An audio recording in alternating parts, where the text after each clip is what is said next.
एकता का प्रकाश इतना शक्तिशाली है, एकता का प्रकाश इतना शक्तिशाली है कि वह संपूर्ण पृथ्वी को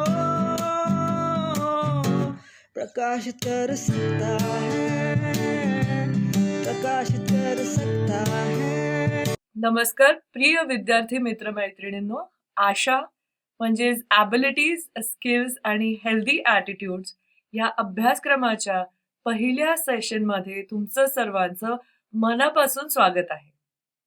हा अभ्यासक्रम क्षमता, कौशल्य आणि निरोगी अभिवृत्ती यावर केंद्रित आहे. विद्यार्थी म्हणून तुमच्या आयुष्यात अनेक आशा आकांक्षा नक्कीच असणार आहेत. तुम्ही कदाचित तुमच्या जीवनात काही ध्येय सुद्धा निश्चित केलं असेल, ज्यामध्ये कदाचित असंही असेल की परीक्षेत चांगले मार्क्स मिळवायचे आहेत, यशस्वी करिअर घडवायचं आहे, एक चांगली व्यक्ती तुम्हाला बनायचं आहे किंवा सामाजिक प्रगतीसाठी हातभार सुद्धा लावायचा आहे. असंही असू शकेल की तुम्हाला वाटतंय की आपल्या पालकांची जबाबदारी स्वीकारायला पाहिजे.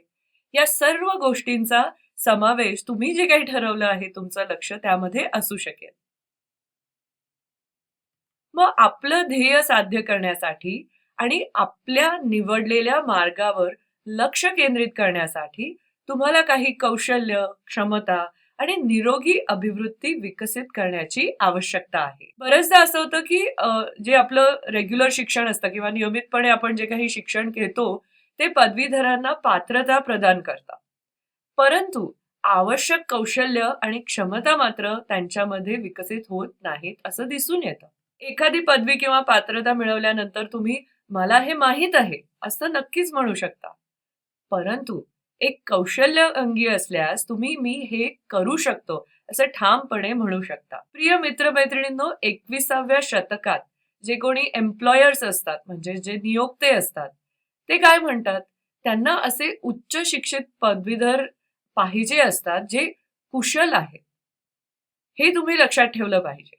अर्थात या कौशल्यामध्ये हार्ड स्किल्स आणि सॉफ्ट स्किल्स म्हणजेच व्यावहारिक व जीवन कौशल्ये यातही फरक असणं अत्यंत गरजेचं आहे आणि त्यामध्ये तुम्ही पारंगत असणं पण गरजेचं आहे. तुम्ही जरी तुमचा स्वतःचा व्यवसाय सुरू करण्याचं ठरवलं असेल तरीही ही कौशल्य तुमच्या यशाची गुरुकिल्ली ठरेल. प्रिय मित्र मैत्रिणींनो, संपूर्ण आशा अभ्यासक्रमात तुम्ही शिकत असलेली कौशल्ये महाविद्यालयाच्या पलीकडे जाऊन तुमच्या वास्तविक जीवनात जिथे तुम्ही मित्र, कुटुंबातील सदस्य आणि मोठ्या प्रमाणात समुदायाशी संवाद साधत असता तिथे कशी परावर्तित होतील यावर आंतरिक विचार करण्यास तुम्हाला सांगितलं जाईल. Introspection, right? जीवनातील महत्वाच्या गोष्टी, उदाहरणार्थ तुम्ही वैयक्तिकरित्या कशी प्रगती करू शकाल, तुमच्या सभोवतालच्या जगाच्या उन्नतीसाठी, ते जग सुधारावं यासाठी तुम्ही कसं योगदान करू शकाल, याबाबत सुद्धा तुम्हाला सखोल विचार, चिंतन करायला लावणारी अशी ही वेगवेगळी सेशन्स असणार आहेत. पण अर्थातच आता पहिला प्रश्न तुमच्या मनात आला असेल की कौशल्य हा शब्द मी वापरते आहे, पण कौशल्य म्हणजे नक्की काय? प्रिय मित्रमैत्रिणींनो, कौशल्याची व्याख्या अशी आहे की काही कॉम्प्लेक्स ऍक्टिव्हिटीज म्हणजे ज्याला आपण अशा जटिल किंवा गुंतागुंतीच्या ज्या गोष्टी आहेत किंवा क्लिष्ट अशी कामं असेल ज्यासाठी बौद्धिक किंवा संज्ञानात्मक म्हणजेच काय नॉलेजच्या रिलेटेड ज्ञान ज्याच्यासाठी गरजेचं आहे, तांत्रिक आणि आंतरवैयक्तिक कौशल्यांची गरज असते. अशी कामं सहजतेने आणि अनुकूलतेने पार पाडण्यासाठी जाणीवपूर्वक, पद्धतशीर आणि दृढ प्रयत्नातून मिळवलेली क्षमता किंवा सामर्थ्य म्हणजेच कौशल्य. मग बौद्धिक किंवा संज्ञानात्मक कौशल्य व्यक्तीला सृजनात्मक किंवा सर्जनशील, क्रिएटिव्ह आणि समीक्षणात्मक म्हणजेच काय, क्रिटिकल असे विचार करण्यासाठी मदत करते. विश्लेषण, अनालिसिस तुम्ही करू शकता. मूल्यमापन, इव्हॅल्युएशन तुम्ही करू शकता. संश्लेषण किंवा एखाद्या गोष्टीबाबत संकल्पना तयार करण्यासाठी तुम्ही सक्षम होता. आंतरवैयक्तिक कौशल्य काय असतात? तर आंतरवैयक्तिक कौशल्य यामुळे एखाद्या व्यक्तीला इतरांशी संबंध जोडणं शक्य होतं. म्हणजे काय, एखाद्या प्रती करुणा दाखवणं, भावनिक बुद्धिमत्तेचे प्रदर्शन करणं आणि सहानुभूती दाखवणं यांचा वापर करून संबंध जोडणं हे सुद्धा आंतरवैयक्तिक कौशल्यामुळे शक्य होतं. आता तांत्रिक कौशल्य तुम्हाला माहितीच आहे. तांत्रिक कौशल्य म्हणजे तुम्हाला तंत्रज्ञान आणि साधनांचा जे काही टूल्स असतील त्याचा वापर करून कार्य करण्यासाठी सक्षमपणे हाती घेण्यासाठी ह्या कौशल्यांचा तुम्हाला उपयोग होतो. त्याचप्रमाणे आता कलात्मक कौशल्य असतात. संभाषण कौशल्य आहे, संप्रेषण ज्याला आपण म्हणतो, नेतृत्व कौशल्य आहे आणि व्यावसायिक कौशल्य देखील असतात. आता त्यापैकी कलात्मक कौशल्यांमध्ये मे बी ग्राफिक आर्ट्स असेल, परफॉर्मिंग आर्ट्स असेल, म्हणजे सादरीकरण ह्यांचा समावेश होतो. म्हणजे नृत्य असेल किंवा त्याच्यामध्ये ड्रॉइंग असेल, पेंटिंग असेल, गाणं गायचं असेल.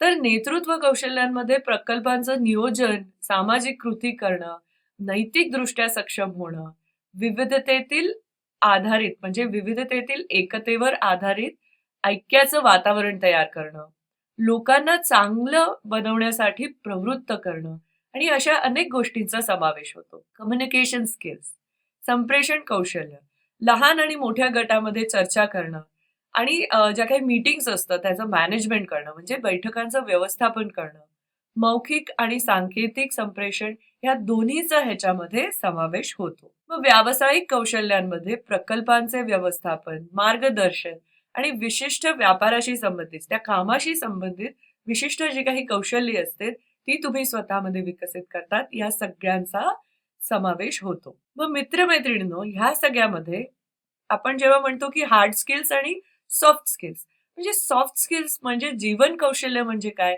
हे आता आपण समजून घेऊया. तुमच्या संपूर्ण विद्यार्थी जीवनात तुम्ही विज्ञान, गणित, सामाजिक विज्ञान यासारख्या विविध विषयातील संकल्पना शिकता.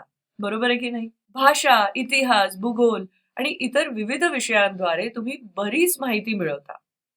गायन, लेखन, नृत्य यासारखे विशिष्ट कौशल्य सुद्धा तुम्ही तुमच्या शाळेच्या जे काही शालेय जीवन असतं तिथे विकसित करत असता. थोडंफार कम्प्युटर्सच्या रिलेटेड, संगणक, खेळ, क्रीडा संबंधित काही कौशल्य असेल, तसंच विषयांशी संबंधित मे बी पोस्टर बनवणं यासारखी काही विविध कौशल्य सुद्धा तुम्ही शिकत असता. पण तुम्ही निवडलेल्या कोणत्याही व्यवसायात यशस्वी होण्यासाठी आणि व्यक्ती म्हणून सुद्धा यशस्वी होण्यासाठी काही इतर प्रकारची कौशल्य देखील आहेत, ती देखील तितकीच आवश्यक आहेत. मग त्यांना इंग्रजीमध्ये आपण काय म्हणतो? Soft skills. जेव्हा तुम्ही पदवीधर होता आणि तुमच्या आवडीच्या नोकरीसाठी किंवा मे बी तुम्ही स्वतःचा व्यवसाय सुरू करता, अशा प्रोफेशनल विश्वामध्ये जेव्हा तुम्ही प्रवेश करता, तेव्हा तुम्ही लगेचच शिकलेल्या सूत्रांच्या भाषेत बोलत नाही, करेक्ट? किंवा असं नाही तुम्ही म्हणत की हो मी गणितामध्ये ही सूत्र शिकलेलो होतो किंवा शिक्षण घेत असताना कोणती माहिती एकत्र केली होती किंवा तुम्हाला किती टक्केवारी मिळाली आहे, ह्यामुळे काही जास्त फरक पडत नाही. मग कशामुळे फरक पडतो?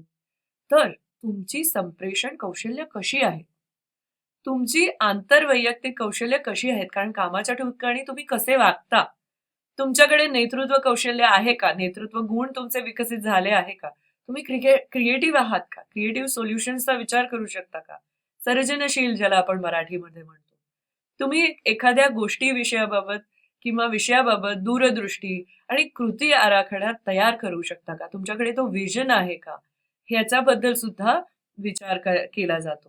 त्यानंतर तुम्ही पुढाकार घेऊ शकता का, तुम्ही इतरांना चांगलं कार्य करण्यासाठी तुम्ही प्रोत्साहन करू शकता का, की इतरांना तुम्ही मागे ओढता, तुम्ही जीवनातल्या तत्वांचे अनुसरण करू शकतात का, प्रिन्सिपल्स इन लाईफ, आणि चांगल्या आचरणानुसार तुम्ही वागू शकता का, तुमची जी वागणूक आहे ती सचोटीची आहे का, तुमच्यामध्ये समस्या प्रॉब्लेम सॉल्व्हिंग ॲबिलिटी आहे का, समस्या निराकरण क्षमता आहे का तुमच्यामध्ये. प्रिय विद्यार्थी मित्रमैत्रिणींनो, ही आणि अशीच काही कौशल्ये एकत्रितपणे तुमच्या जीवनातील सॉफ्ट स्किल्स ठरतात. ती तुमच्या जीवनासाठी, तुमच्या कुटुंबियांसाठी, तुमच्या व्यवसायासाठी, तसेच तुमचे वास्तव्य जिथे आहे तो समुदाय आणि संपूर्ण समाजासाठी सुद्धा महत्वाची आहे. थोडक्यात ही कौशल्य व्यक्ती म्हणून तुमचे एक फ्रुटफुल म्हणजे फलदायी आणि यशस्वी आयुष्य जगण्यासाठी लागणारी एक गुरुकिल्ली आहे. सॉफ्ट स्किल्सचे महत्व जाणून घेण्यासाठी विविध प्रकारचे संशोधन करण्यात आलेलं आहे. हार्वर्ड युनिव्हर्सिटी किंवा कार्नेगी फाउंडेशन आणि स्टॅनफोर्ड रिसर्च सेंटर या संस्थांनी केलेल्या संशोधनातून असे निष्कर्ष प्राप्त झाले आहेत की जेव्हा नोकरीमध्ये जातो किंवा नोकरी करत असतो तेव्हा 85% यश हे चांगल्या प्रकारे विकसित झालेल्या सॉफ्ट स्किल्स आणि व्यक्ती कौशल्य ह्यामुळे प्राप्त होतं. तर 15% यश हे जे काही तुम्हाला तांत्रिक कौशल्य आहेत किंवा जे काही तुम्ही नॉलेज गेन केलेलं असतं त्याच्यामध्ये म्हणजेच हार्ड स्किल्स असतात त्याच्यामुळे तुम्हाला मिळतं. मग तुमच्या जीवनात जे काही ध्येय असेल ते सॉफ्ट स्किल्स रुजवणं आणि त्यांचा दररोज सराव करणं यातून तुम्ही यशस्वीरित्या तुम्हाला ते साध्य करता येणार आहे. मग या सॉफ्ट स्किल्समुळे काय होतं तर तुमचं लक्ष केंद्रित राहील. You will be focused. तुम्ही योग्य प्रकारे नियोजन करू शकाल. तुम्हाला मॅनेजमेंट करायला जमेल. जीवनातील तत्वांचे पालन करू शकाल. You will follow principles. चांगल्या आचरणाचे अनुसरण करू शकाल. तुमचे व्यक्तिमत्व विकास घडवू शकाल. ते अधिक वृद्धिंगत करू शकाल. काही चांगलं घडवून आणू शकाल आणि जगाच्या कल्याणासाठी तुम्ही हातभार लावू शकाल. स्वतःची क्षमता वाढवण्याची, मोठ्या प्रमाणात आपलं जीवन, कुटुंब, समाज आणि समाजाच्या उन्नतीसाठी योगदान देण्याची संधी म्हणून या सॉफ्ट स्किलकडे तुम्ही आता बघण्याची गरज आहे. पण पुढे जाण्याआधी हेही बघूया की सॉफ्ट स्किलचा विकास विद्यार्थ्यांसाठी पर्टिक्युलरली महत्वाचा का आहे. तर प्रिय मित्रमैत्रिणींनो, समस्या सोडवण्याचे नवीन मार्ग तुम्ही शोधू शकाल. समीक्षणात्मक विचार करू शकाल. क्रिटिकल थिंकिंग करू शकाल. सर्जनशील विचार करू शकाल. क्रिएटिव्ह थिंकिंग करू शकाल. तुमची कल्पकता आणि उत्सुकता तुम्ही वृद्धिंगत करू शकाल. काहीतरी नवीन करायचं आहे, मला काहीतरी नवीन शिकायचं आहे, ह्याबद्दलची तुमची उत्सुकता तुम्ही सतत सतत विकसित करू शकाल. अगदी दुसरं महत्वाचं म्हणजे पुढाकार घेऊ शकाल. त्याचबरोबर स्वयंशिस्त लावून काम करू शकाल. सेल्फ डिसिप्लिन इतकं महत्वाचं आहे, आपण त्याच्याबद्दल पुढच्या सेशनमध्ये बोलणार आहोत. प्रभावीपणे संभाषण संप्रेषण करू शकाल. एक गटाचा मेंबर म्हणजे टीम मेंबर म्हणून, गट सदस्य म्हणून तुम्ही काम करू शकाल. वेळ आणि माणसं हाताळू शकाल. किती महत्वाची गोष्ट आहे. इतरांना अधिक चांगली कामगिरी करण्यासाठी तुम्ही प्रभावित करू शकाल आणि एक उच्च प्रकारचा, एक वरच्या प्रकारचा आत्मविश्वास तुम्ही संपादन करू शकणार आहात. मग प्रिय विद्यार्थी मित्रमैत्रिणींनो, आशा अभ्यासक्रमातील या सर्व सेशनद्वारे क्षमता, कौशल्य आणि निरोगी अभिवृत्ती शिकून आणि त्यांचा सराव करून तुम्ही तुमच्या स्वविकासाच्या मार्गावर वाटचाल सुरू करणार आहात. सर्व सत्रांमध्ये तुम्हाला नैतिक गुणांनी परिपूर्ण आणि निरोगी अभिवृत्ती असलेली, वैयक्तिक विकास आणि सामाजिक उन्नयन करू शकणारी कुशल व्यक्ती होण्याची संधी मिळत राहणार आहे. तर विद्यार्थी मित्रमैत्रिणींनो, तुम्हाला नक्कीच उत्सुकता असणार आहे की पुढच्या सगळ्या सेशन्समध्ये काय काय होणार आहे. हा जो भाग आहे पहिल्या सेशनचा तो इथे संपलेला आहे. आता आपण दुसऱ्या भागात भेटूया. तिथे आपण काही स्किल्स बद्दल आणखी चर्चा करणार आहोत. पुन्हा एकदा तुमचं सर्वांचं मनापासून आशा या कोर्समध्ये स्वागत आहे. धन्यवाद.